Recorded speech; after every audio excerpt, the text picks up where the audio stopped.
Bienvenue à la deuxième capsule de la partie 7. Nous sommes rendus à expliquer la respiration cellulaire aérobie. Dans vos notes de cours, nous sommes à la page 2, à l'objectif 7.5 et dans votre livre, on est à la page 188.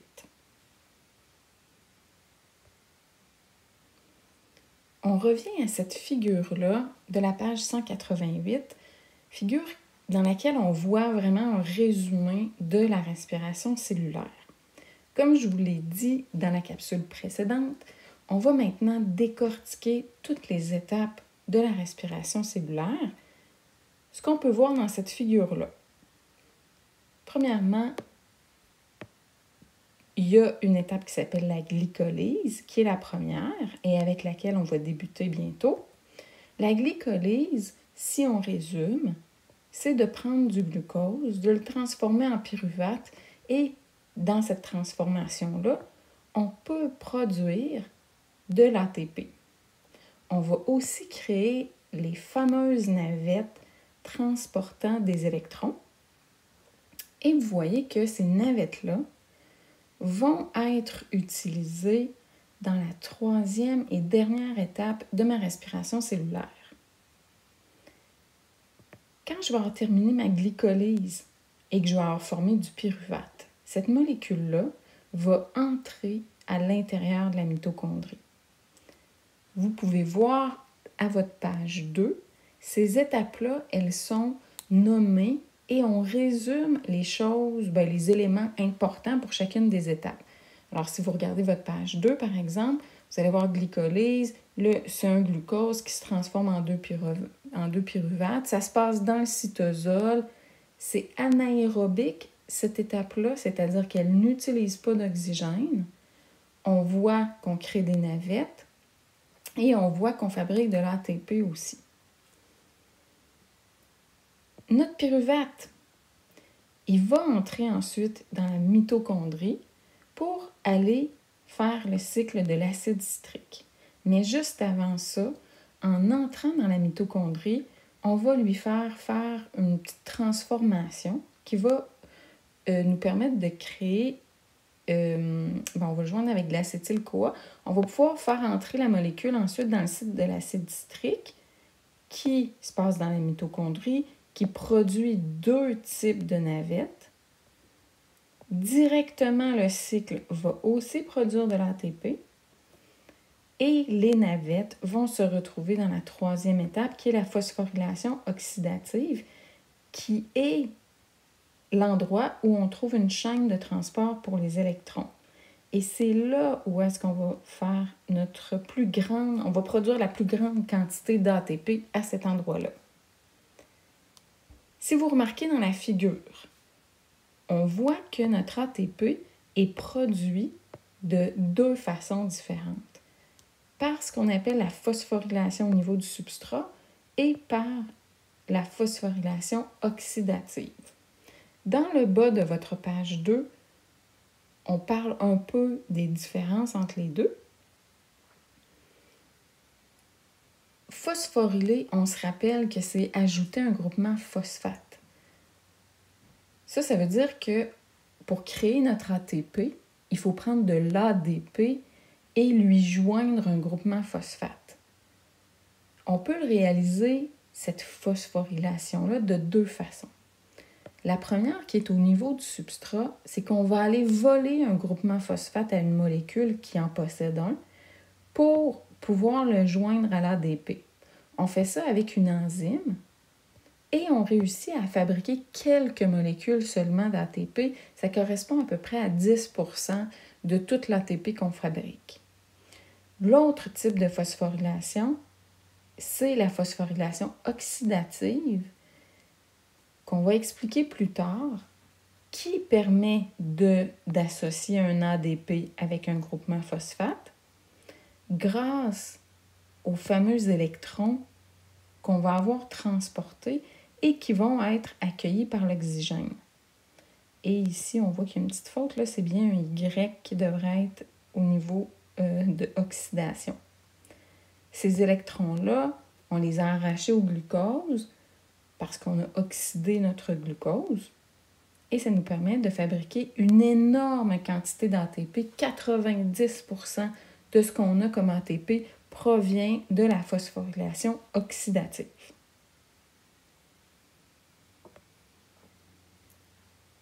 C'est une figure qui vous montre que, justement, là, on fait une phosphorylation. Il y a une enzyme qui prend une molécule quelconque sur laquelle il y avait un groupement phosphate. On vole le groupement phosphate, on le joint à l'ADP, ce qui nous fait une belle petite molécule d'ATP et une autre substance est formée comme ça. Allons voir en détail la première étape de notre respiration cellulaire, la glycolyse. Cette figure-là, c'est celle-là que je vais vous demander d'apprendre et de connaître par cœur. C'est une version résumée de ce qu'est la glycolyse. Pour nous, ce qui va être important, c'est de savoir que, premièrement, si vous regardez le dessin ici, on est dans le cytosol. On n'est pas encore dans la mitochondrie pour faire cette réaction-là. On prend un glucose, on va lui faire plein de transformations. Pour faire ces transformations-là, on est obligé d'investir de l'énergie. On est obligé d'investir 2 ATP. Et après ça, on va faire des transformations qui vont nous permettre d'arracher nos électrons et de les mettre dans nos navettes. Avec 1 mol de glucose, on réussit à faire 2 mols de NADH plus H+, et ça nous permet de fabriquer 4 mols d'ATP. À la fin de toutes ces transformations-là, on obtient 2 mols de pyruvate. On laisse aller un peu d'eau aussi, ce qui nous fait un rendement net. Quand on va voir en bas, un glucose donne 2 pyruvates. Comme on a brûlé 2 ATP pour réussir à faire ça, le bilan net d'ATP, c'est 2 ATP. Et on réussit à faire 2 navettes avec ça. Nos 2 ATP ici, ils sont créés par phosphorylation au niveau du substrat. Si on veut comprendre de façon un peu plus détaillée qu'est-ce qui se produit réellement, je vous invite à regarder cette figure-là. Celle-là, vous n'avez pas à l'apprendre dans le détail, mais ça sert à comprendre le bilan qu'on vient de faire. Ce que vous voyez ici, c'est justement mon glucose. Et à chacune des transformations, on remarque qu'il y a des enzymes d'impliquer. Il y en a donc énormément. Et ici, on voit l'investissement d'ATP qui a été exigé. Nos 2 ATP investissons là. Ça nous permet de transformer notre glucose en plein de substances différentes. Et rendu ici, on va avoir créé des PGAL. On va en créer 2 à partir d'un glucose. Et c'est pour ça qu'à partir de là, vous allez voir les petits 2 apparaître en avant de chaque molécule ici. Parce qu'on a 2 PGAL, on peut donc créer 2 navettes.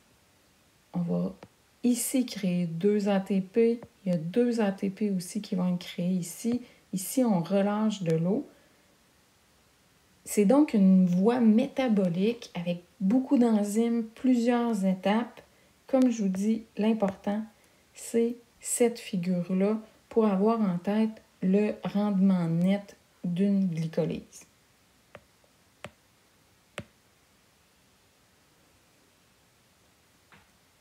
Si vous avez bien vu la glycolyse, vous savez maintenant qu'une fois que la glycolyse elle est faite, on a un petit peu d'ATP de fabriquer et quelques navettes et on a 2 molécules, 2 mols dans le fond de pyruvate avec lesquels on n'est pas pris avec, là, mais on doit faire quelque chose avec ça. Il reste encore de l'énergie à puiser dans les pyruvates et le cycle de l'acide citrique va nous permettre d'aller puiser ce restant d'énergie-là dans les molécules de pyruvate. Nous sommes maintenant ici. On va aller faire cette étape-ci. Ensuite, on va entrer dans le cycle de l'acide citrique. Et on trouve ça à la page 191.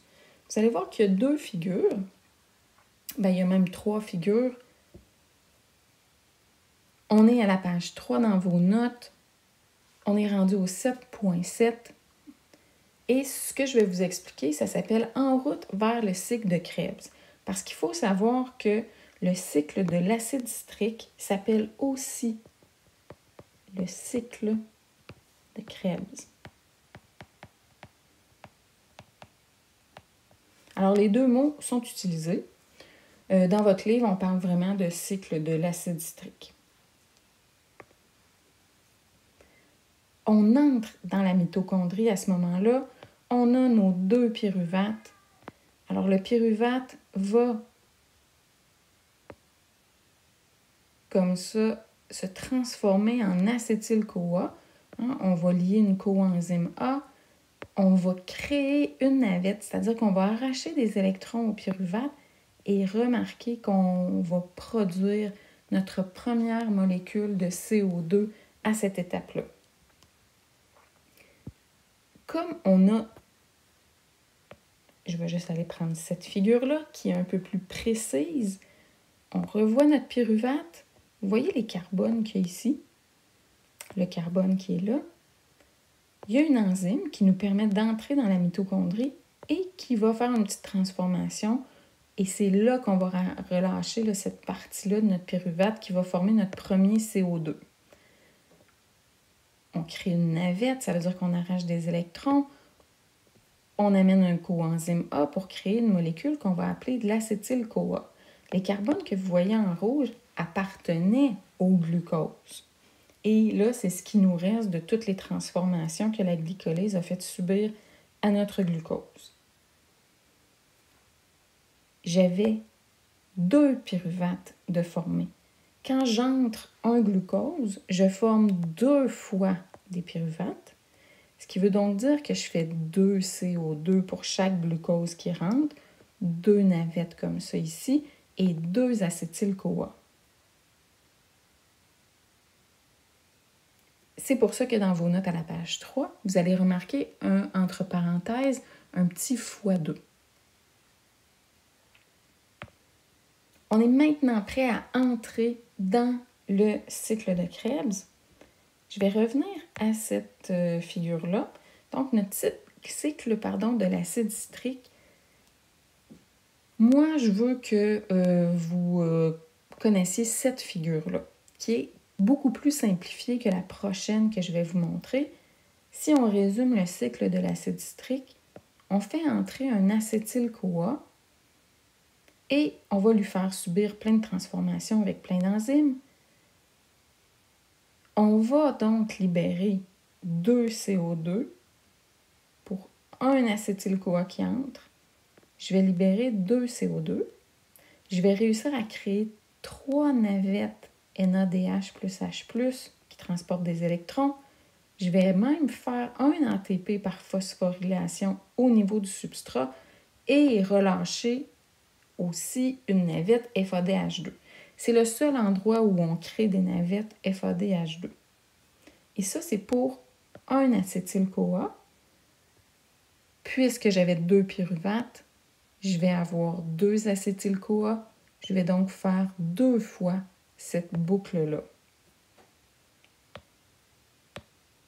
Dans le détail, le cycle de l'acide citrique ressemble à ça. On voit tous les intermédiaires. Okay? Il y en a vraiment plusieurs. Il y a des enzymes à chacune de ces étapes-là. Ce que vous voyez, c'est que l'oxaloacétate, c'est lui qui se lie à l'acétyl-CoA qui arrive. On crée une molécule qui va s'appeler le citrate et les transformations débutent. On a de l'eau ici d'investi, de retiré. On a une première navette, un premier CO2. Et là, vous voyez, les petits carbones vont tranquillement, pas vite, disparaître. Un autre carbone qui disparaît sous la forme de CO2, une autre navette. Ici, on produit notre ATP par phosphorylation au niveau du substrat. notre FADH2 ici, on investit de l'eau, ici on crée une autre navette, et à la fin de notre boucle, on se retrouve encore avec de l'oxaloacétate qui est prêt à réaccueillir un acétyl-CoA.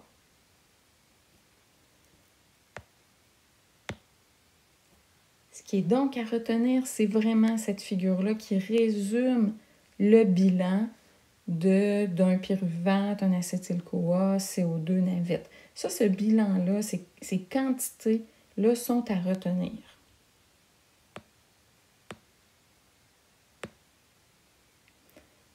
Et nous allons attendre à la capsule 3 pour parler de la dernière et ultime étape de notre respiration cellulaire.